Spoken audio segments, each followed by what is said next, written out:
네, 정치 현황과 취재 뒷이야기 풀어보는 빠삭한 기자들 MBC 정치팀의 정승혜 기자 어서 오세요. 네, 안녕하세요. 네, 오늘은 어떤 소식 가지고 오셨습니까? 오늘은 제일 큰 뉴스가 부동산 대책이잖아요. 그래서 부동산 대책 한번 먼저 이야기해 보려고. 오늘 오전에 새로운 부동산 네. 대책이 발표가 됐는데 출범 4개월 만에 벌써 세 번째 대책이에요. 네. 이게 6.27 대책, 9.7 대책. 이제 계속 집값 상승세가 심상치 않으니까 당정이 추가로 대책 내놓은 건데 일단 주요 내용이 어떤 건가요? 일단 서울 전역을 다 묶어버렸어요. 토어제 지역으로. 이때까지는 강남 3구, 강남 서초, 송파 그리고 플러스 용산까지 이제 4개 구였는데 서울 전역을 다 규제 지역과 토어제 허가 지역으로 묶어버렸고요. 거기다가 경기도 12개 지역까지 또 들어갔습니다. 지도를 한번 보시면요. 과천, 광명, 성남, 분당, 수정, 중원, 수원시 영통구, 장안, 팔달구, 안양시 동안, 용인시, 수지, 의왕, 하남시까지 내년 12월 31일까지 토지거래 허가 지역으로 이제 묶어버렸습니다. 이렇게 굉장히 넓어졌잖아요. 굉장히 강도 높은 규제네요. 네, 왜냐하면 그 풍선 효과를 우리가 한번 봤었잖아요. 왜냐하면 그 강남 3구에다 용산구까지 묶어버리니까 주변에 마포구, 성동구, 광진, 강북, 뭐 강서까지 다 퍼져버리니까 이게 여기만 누르면은 너무 이제 풍선 효과 옆에 퍼져나가서 계속 집값이 따라서 올라가니까 아예 이번엔 이만큼 묶어버려가지고 이제 이런 풍선 효과를 잠재워 보겠다는 그런 발상에서 아마 나온 대책이 아닌가 합니다. 요게 좀 첫 번째로 가장 큰 거고요. 그러니까 규제 지역을 늘렸고 그다음에 대출을 조였죠. 대출이 이번에 좀 충격적으로 그때 6.27 때만 해도 12억 원 뭐 넘게 이렇게 되고 이러던 걸 뭐 6억 원으로 딱 묶어버렸잖아요. 가격 주택 가격에 상관없이 최대가 6억 원이다. 이것도 되게 충격적이어서 그 전에 이제 한 50%까지 되던 한 12억까지 되던 그 대출이 반으로 줄어버려서 그때 굉장히 충격이었는데 이번에는 거꾸로 가버렸어요. 보통 저는 어제 보도자료 이렇게 막 돌아다니고 이런 것들 많았잖아요. 보다 보니까 좀 이상한 게 주택 가격에 따라서 대출을 한다 그래서 저는 비싼 집이 더 비싸게 받는 줄 알았더니 오늘 보도자료 진짜로 나온 걸 봤더니 반대였죠. 반대였어요. 비싼 집은 2억 원, 25억 이상이면 2억 원밖에 안 되고 15억이 넘으면 4억 원밖에 안 되도록 스케일을 거꾸로 해가지고 완전히 이제 고가 주택 수요를 차단하고 갈아타기도 좀 차단하고 이러겠다는 그런 의지가 굉장히 반영된 것으로 보입니다. 근데 사실은 추석 연휴 이후에는 네. 부동산 대책이 새롭게 나올 거다. 네. 이런 얘기가 좀 돌았잖아요. 네. 그러다 보니까 이번 주 들어서 이게 묻지마 계약금 송금 난무한다. 이런 보도가 좀 있었어요. 네, 추석 연휴 기간에도 대기를 걸어놓고 주택이 거래가 됐다는 이야기도 있고요. 특히 이번 주 들어가지고 추가 대책이 발표될 거라는 보도가 여러 언론들을 통해서 조금씩 새어 나왔었잖아요. 그래서 그런지 특히 월요일하고 화요일 어제까지 거의 묻지도 않고 내가 그냥 집 안 보고 그냥 계약금 10% 보낼 테니까 그냥 계약해달라는 전화가 많았었고 오늘 특히 이 보도 나오고 나서는 거의 난리도 아니라고 그러더라고요. 부동산들이 지금. 그래서 집 안 보고 22억 원 도장 꼭 찍었다는 데도 있고 뭐 막차 타야 된다. 그리고 뭐 지방에서는 갭 투자가 워낙 많으니까 그 지방에서 오시는 분들은 이때 놓치면 이제 서울집 못 산다고 생각하니까 더 많이 이렇게 샀었나 봐요. 그래서 원래는 이제 10% 가계약금 보내놓고 주말쯤 정식 계약서 쓰겠다고 하시던 분들도 어제 당장 쓰겠다. 그리고 오늘은 진짜 마지막이잖아요. 그래서 오늘까지 이제 규제 지역이 아니었던 곳들은 지금 묶이게 생긴 곳들은 뭐 집중적으로 지금 거의 패닉 바잉이 이루어지고 있다고 합니다. 근데 사실은 이제 대책 발표 하루 전에 네. 어제 네. 약간 느낌을 받았던 게 국무회의에서 이재명 대통령이 강력한 경고를 내놨어요. 네. 너무 과대평가되고 있기 때문에 언젠가는 일본처럼 될 가능성이 매우 높다 지적을 했는데 영상 잠깐 보고 올까요? 네. 부동산 투기라고 하는 걸 통해서 재산을 늘려보겠다는 생각은 이제는 과거 생각이잖아요. 그리고 언젠가는 반드시 사고가 나게 돼 있죠. 왜냐하면 우리나라의 부동산 가격이 예를 들면 국민 소득 대비 부동산 가격을 국제적으로 비교한 게 있는데 어느 정도 수준인지 혹시 아세요?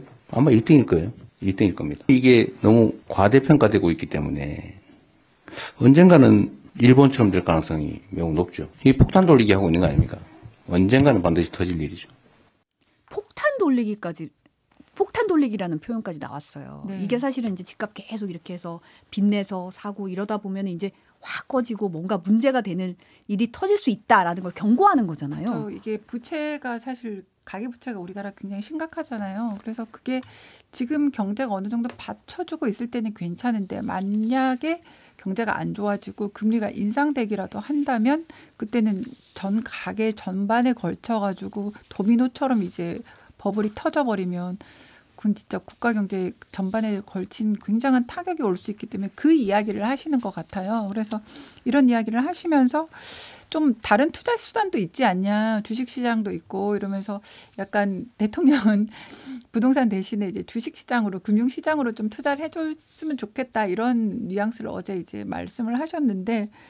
사실 근데 또 국민들 입장에서는 어제 국무회의에 앉았던 사람들 중에 금융위원장 그리고 기재부 총리, 기재부 장관 겸 경제부 총리는 다 강남구 개포동의 재건축 아파트 다 갖고 계셨던 분들이잖아요. 우리 인사청문회 때 나왔듯이. 저 사람들은 집을 사는데 왜 나는 집을 못 사게 하냐 뭐 이런 불만들도 있을 수 있고. 그래서 가장 중요한 건 오늘 나왔던 대책은 전부 다 수요를 억제하는 정책이에요. 우리가 수요 공급 곡선에서 이제 수요를 한쪽은 억제를 했는데 이걸로 이제 끝날 거냐? 그렇진 않으니까 사람이 왜 못 사게 하면 더 사고 싶잖아요. 근데 내가 안 사도 저게 안 오를 거야라고 생각하면 안 사게 되니까 뭔가 공급 사이드에서 사실 97 대책이 너무 내용이 없었다라는 비판이 많았고 그 이후에 집값이 다시 올랐으니까 좀 추가적으로 공급 대책이 나와줘야지만 이 대책이 좀 약발이 먹힐 거다. 이런 분석들이 많습니다. 그러니까 집을 사고 싶어 하는 것 자체가 문제가 있는 건 아니에요, 사실은. 그런데 이제 문제는 막 영끌을 해서 내가 벌어들일 수 있는 모든 돈을 끌어서 집을 사서 이걸 감당을 못해서 힘들어하고 근데 그만큼 집이 안 오를 경우에 벌어질 일들이 너무도 끔찍하기 때문에 이렇게 가면 안 된다는 거잖아요. 지금도 가계대출 비율이 너무 많고. 그런데 보면은 이게 부동산 문제가 엄청 민감한 문제예요. 네, 사람의 맞습니다. 이제 내가 이걸 사고 싶은 그 욕구, 나도 집을 여기다 사고 싶어 이런 욕구에 대한 문제이기 때문에 그리고 이 부동산 문제는 예전부터 진보 정권의 약간 아픈 손가락 같은 존재잖아요. 이게 과거 문재인 정부도 사실 5년 만에 정권 내준 이유가 결국은 부동산 문제였다. 이런 얘기 많이 하잖아요.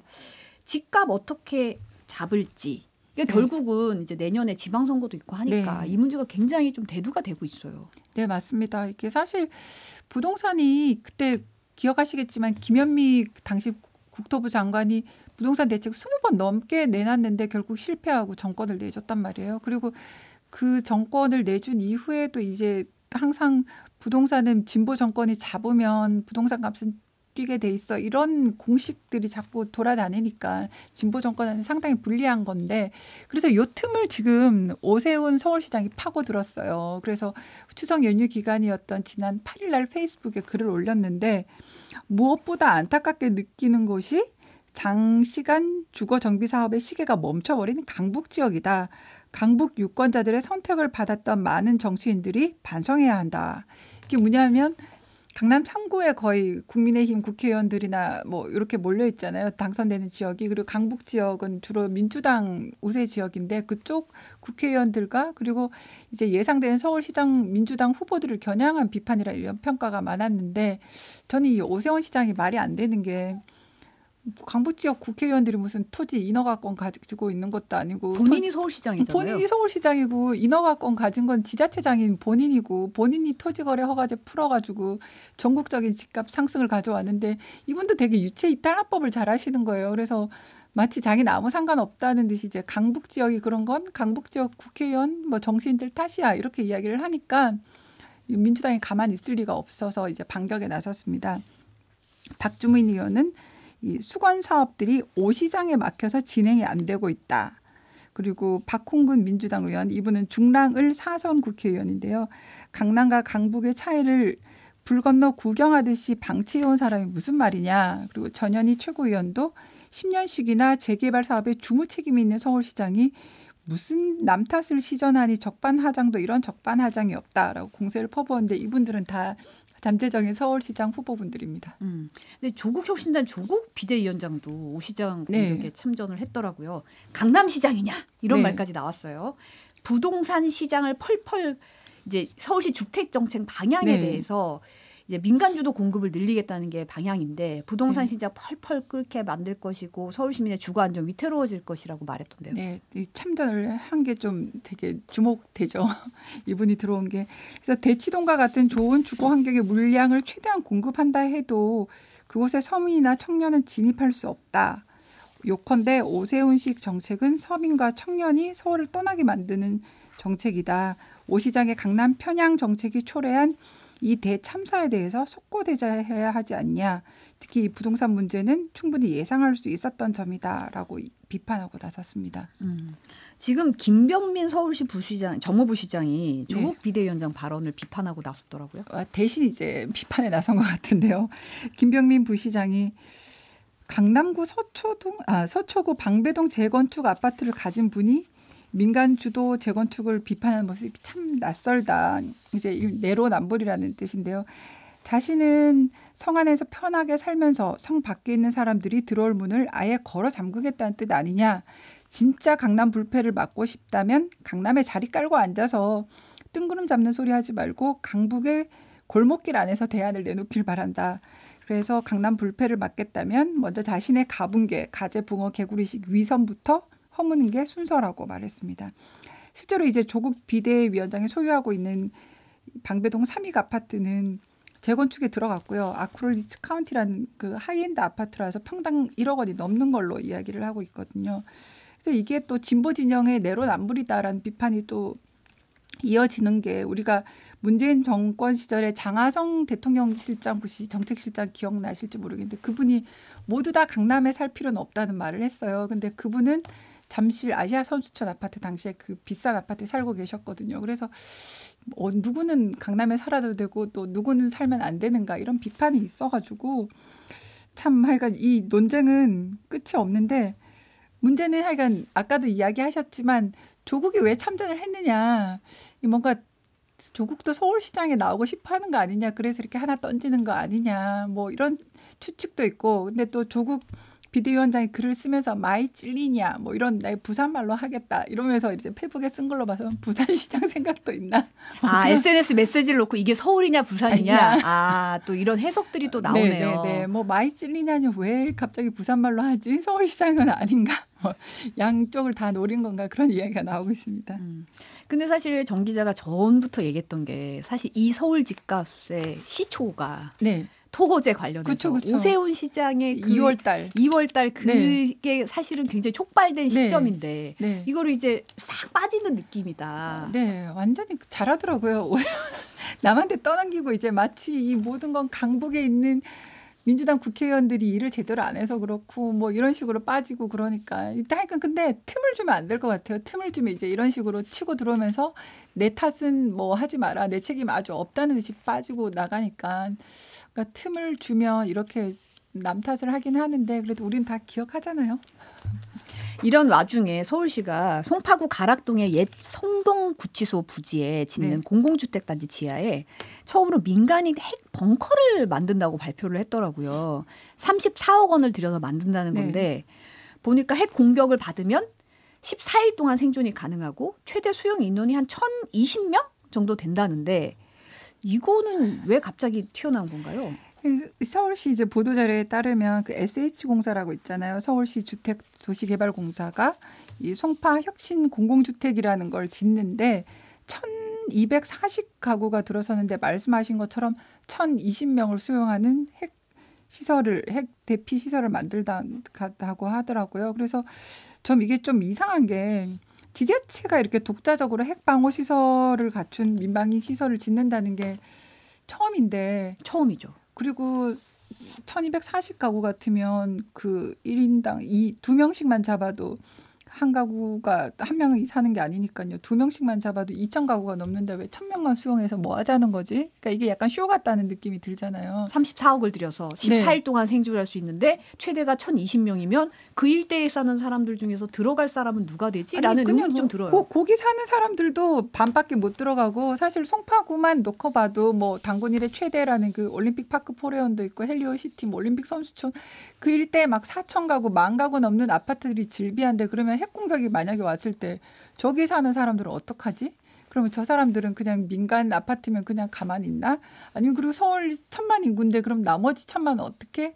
그래서 이게 약간 보여주기 쇼잉이 아닌가. 그리고 보수층이 아무래도 그 북한 뭐 핵 공격 이런 데 민감하니까 그런 심리를 자극하려는 게 아닌가 싶어서 진짜 그게 아니라면 이건 지자체장 차원에서 해야 될 일은 아니거든요.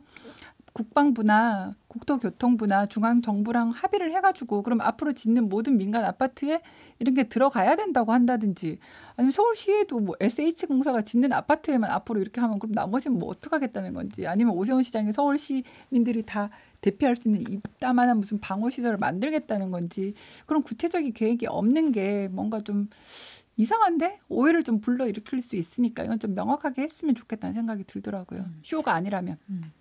행안위에서는 오는 23일 열리는 서울시 국정감사에 명태균 씨를 증인으로 채택을 했더라고요. 네. 근데 사실 오 시장의 아킬레스건. 네. 이라고 하면 이제 명태균 게이트가 꼽히잖아요. 근데 아직까지는 수사 결과에 뚜렷한 결과가 나오지 않고 있는 상태예요. 그러다 보니까 이제 내년 지선 다가오고 있으니까 이런 분위기로 그냥 흘러간다면 오 시장이 야당 후보 될 가능성이 높다는 얘기가 지금 나오더라고요. 네, 맞습니다. 물론 오 시장이 벌써 4선이고 전무후무한 이제 5선이 만약에 당선되면 되는 건데 그래서 피로감이 있을 수 있기 때문에 뭐 교체될 수도 있지 않을까 이런 관측도 있지만 그럼에도 불구하고 현재 집권 여당이 과연 오세훈을 꺾고 서울시장을 탈환할 수 있을까? 여기에 대해서는 뚜렷하게 이렇게 긍정적인 사인을 지금 말하지를 못하고 있어요. 왜냐하면 최근 나온 여론조사들이 2개 정도 있는데 제가 소개를 해드릴게요. 먼저 지난 2일 한국갤럽이 세계일보 의뢰로 9월 29일부터 30일까지 이틀 동안 전국 남녀 1,010명을 대상으로 조사한 결과인데요. 서울에서 야당 후보가 당선돼야 한다는 응답이 43%였고 여당 후보가 당선돼야 한다는 응답이 42%로 1%포인트 차로 밀렸어요. 물론 오차범위 내긴 하지만 네. 차이는 크지는 않지만 압도적이지 않다는 거잖아요. 여당이. 오히려 1%포인트 여기 95% 신뢰 수준에 3.1%포인트 신뢰 수준이고요. 거기까지는 안 해도 될까요? 너무 길어져서 자세한 내용은 중앙선거 여론조사심의 홈페이지 참조하시면 되는데 여론조사 꽃도 있어요. 아, 꽃도.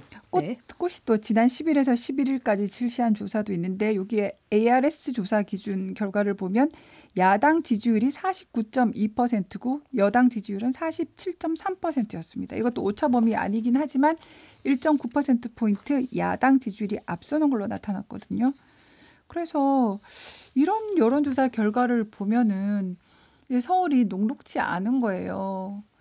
우리가 그 지난 대선 때도 제가 대선 결과를 보면 이재명 당시 후보가 김문수 후보를 전국적으로 8.3%포인트 앞섰는데 서울에서는 한 5%포인트 정도 앞섰거든요. 그 정도로 이제 서울은 빡빡하다는 결과여서 이게 쉽지 않은 싸움이 될 거다.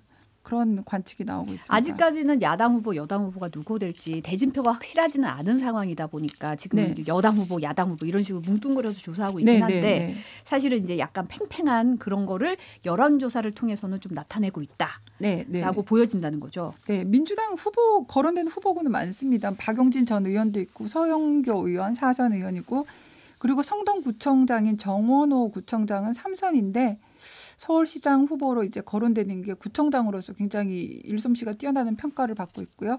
홍익표 전 의원도 있고 하지만 이들로 만약에 안 된다면 김민석 국무총리나 강훈식 비서실장까지 차출할 수도 있다. 이런 이야기도 있습니다. 박주민 의원도 사실 이제 또 그 뚜렷하게 나오서겠다. 일찍 손들었죠. 그분은. 근데 사실은 이제 이재명 대통령이 경기도지사 출신이다 보니까 이제 또 하나의 대선 루트라고 하면 이제 서울시장, 경기도지사 이렇게 되잖아요. 경기지사 후보군 얘기도 좀 나오더라고요. 여당에서는 현직인 김동연 지사 있지만 이미 뭐 추미애, 김병주, 한준호 뭐 여러 후보가 경선에 나올 가능성이 얘기가 나오고 있어요. 네, 일단 이것도 여론조사를 하나 소개해드리면요. 9월 27일, 28일까지 조원 CNI와 글로벌 리서치가 경기도 성인 남녀 1,000명을 대상으로 실시한 여론조사인데요. 여기 나오네요. 민주당의 경우는 1위가 김동연 지사, 현 지사 20.9%고요. 추미애 법사위원장이 2위로 13%, 3위는 한준호 민주당 최고위원 7.7%, 김병주 의원 3.6%, 이현주 2.3%, 염태영 1.4% 순으로 나타나고 있습니다. 일단은 현역 프리미엄이 있어서 그런지 김동연 지사가 1위를 달리고 있는데 아시겠지만 이제 민주당은 이 경선 과정에서 권리당원의 의지가 굉장히 중요하잖아요. 그래서 추미애 의원 같은 경우에 굉장히 친명에서 이제 세우는 후보 중에 한 명이고 김동연 지사 같은 경우에 지난 대선 경선에서 또 이재명 당시 후보와 또 경쟁했던 관계도 있기 때문에 과연 이 권리당원들이 누구의 손을 들어줄 것인가 이게 관건이 될 걸로 지금 보이고 있습니다. 오늘 나온 모든 여론조사의 자세한 사항은 중앙선거 여론조사심의위원회 홈페이지 참고하시면 되고요.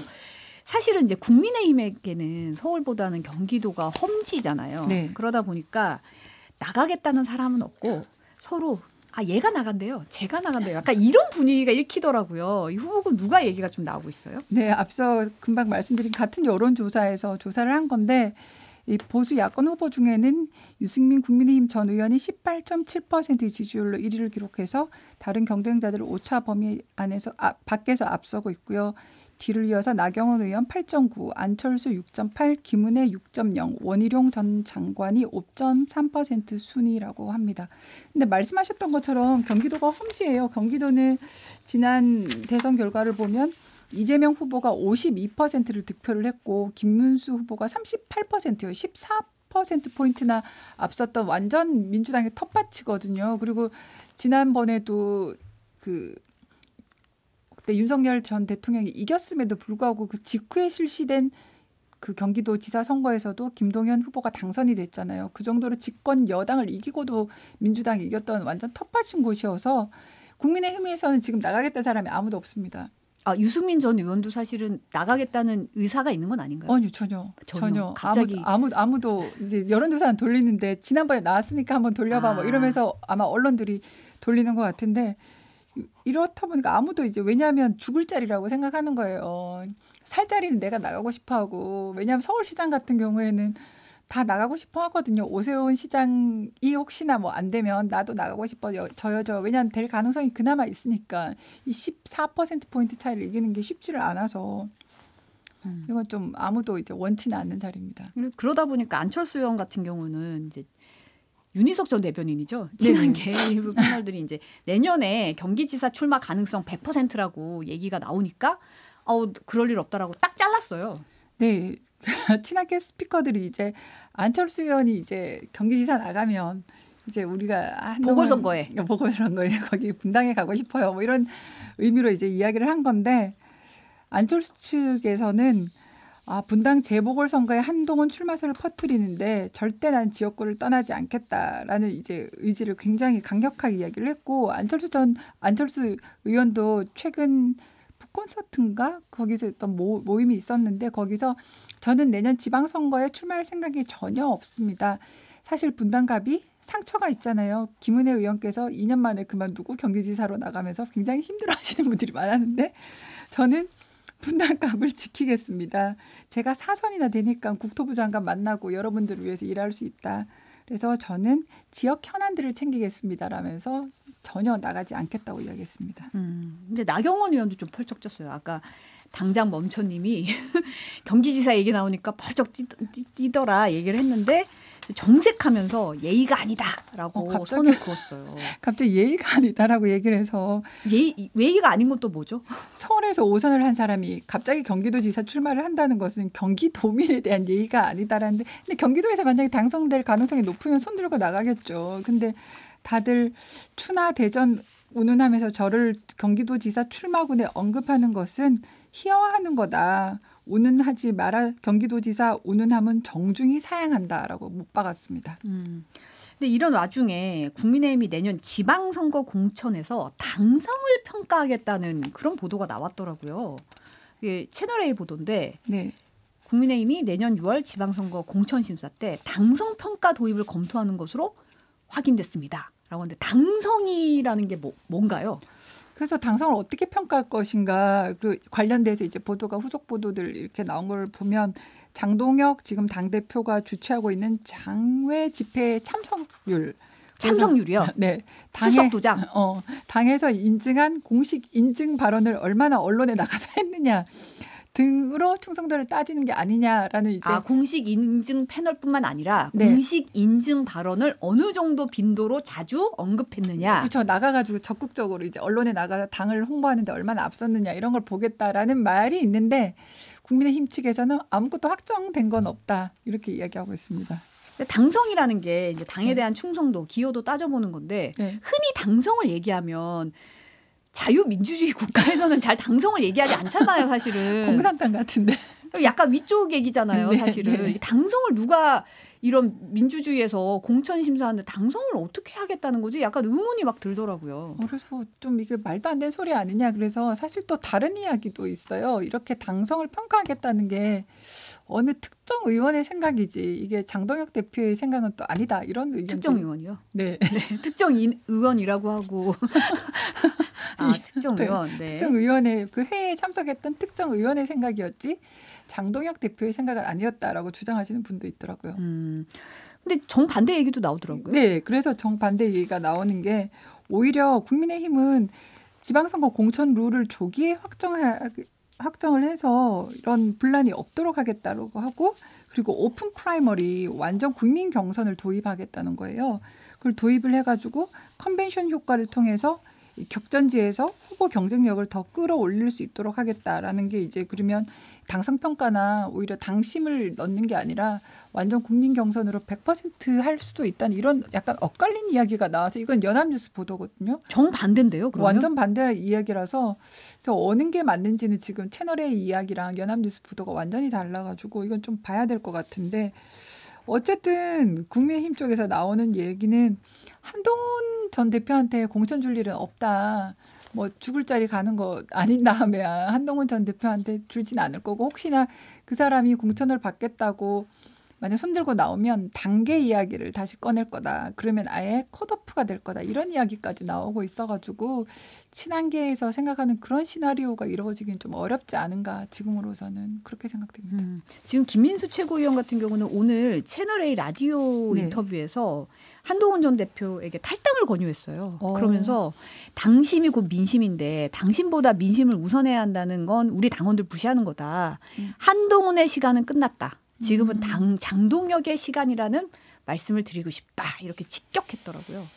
너무 충성하시는데 그분도 물론 뭐 한동훈 전 대표에게 그런 감정이 있을 수 있겠지만 또 다른 쪽에서는 정의화 상임 고문 같은 분은 유승민 전 의원, 뭐 한동훈 전 대표, 이준석 개혁신당 대표까지 다 끌어안아야지 내년 지방선거를 이길 수 있지 않겠냐. 당 원로들이 그런 얘기를 했었죠. 그런 이야기를 하고 있어가지고. 근데 김문수 최고 같으면 너무 강성인데 또 장동혁 대표가 당선될 때와는 다르게 요즘 분위기가 약간 살짝 돌잖아요. 본인이 왜 큰 꿈을 아예 대놓고 얘기를 많이 하니까 용꿈 꾸고 계시다 보니까 약간 클릭 조정을 해서 중도적으로 약간 돌고 싶어 해가지고 요건 김민수 최고위원의 생각에 가깝고 장동혁 대표는 어떤 생각을 가지고 있는지 지금 명확하지 않아가지고 한동훈 전 대표 공천 문제는 좀 더 두고 봐야 알 수 있을 것 같습니다.